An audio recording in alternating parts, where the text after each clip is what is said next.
పార్టీలో ఆధిపత్య పోరుతోనే కవిత బయటకు వచ్చింది. అక్కడ హరీష్ రావు కానివ్వండి, కేటీఆర్కు సంబంధించి కవిత ఉంటే ఎప్పటికున్న డేంజర్ తయారవుతుంది అనేది కొంచెం వాళ్ళ దాంట్లో వాళ్ళ ఆధిపత్య పోరు వచ్చిందంటే ఇప్పుడు హరీష్ రావు మీద మెయిన్గా ఎక్కువ మాట్లాడుతుంది. మీరు కూడా గతంలో చాలాసార్లు హరీష్ రావు మీద మాట్లాడారు. మీకు సంబంధించి మీ ఓటమి కానివ్వండి, ఇంకొకరు ఓటమికి సంబంధించి కూడా చాలాసార్లు మాట్లాడారు. ప్రధాన విలన్ ఆయన్నే. మీకు అటువంటి దాంట్లో ఏమన్నా మాట్లాడదలుచుకున్నారా?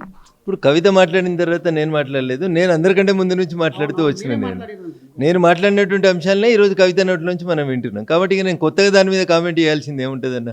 ఆల్రెడీ నేను మాట్లాడి చాలా వరకు సమాజానికి నేను చెప్పాలనుకున్నటువంటి విషయాలన్నీ చెప్పి వదిలేసిన తర్వాత ఇప్పుడు ఇంకో గొంతు దానికి తోడై ముందుకు పోతా ఉంది. సో అందుకని మౌనంగా చూద్దాం. ఇప్పుడు అది ఆ గొంతు ఇంటి గొంతు కాబట్టి ఆ ఇంటి గొంతు ఏం చెప్తుందో కొద్దిగా ఓపికగా విందాం. గతంలో ఒకసారి సిద్దిపేట పర్యటన చేసింది. ఇదేమన్నా ఆయన అడ్డాన అది అని మాట్లాడి సిద్దిపేట మీద ఏమన్నా ఫోకస్ చేసిందని అనుకుంటున్నారా కవిత?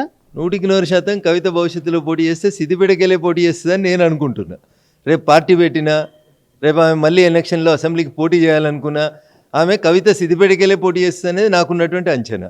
I may be right are wrong, but 199% నేను చెప్పిందే కరెక్ట్ అని నేను అనుకుంటున్నా. ఆమె కళ్ళు, ఆమె ఆలోచన అంతా, ఆమె బతుకమ్మ మొదలుపెట్టి కూడా చింతమడకకు వచ్చే మొదలుపెట్టింది. ఆమె సిద్దిపేటకు వచ్చి ఇదేమన్నా నీ అడ్డానా, ఇడికి ఏమైనా పాస్పోర్ట్లు తీసుకోవాలన్నా, వీసాలు తీసుకోవాలన్నా అని మాట్లాడింది.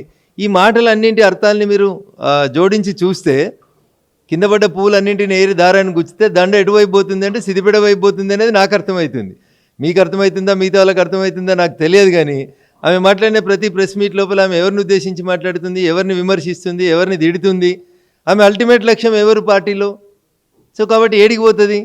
మా నాన్న సీటు పక్కలో ఎవరో గుంజుకున్నారు కాబట్టి మా నాన్న జాగలకు నేనే పోవాలనుకుంటున్నా అనేది ఆమె ఆలోచనగా నాకు అర్థమవుతుంది.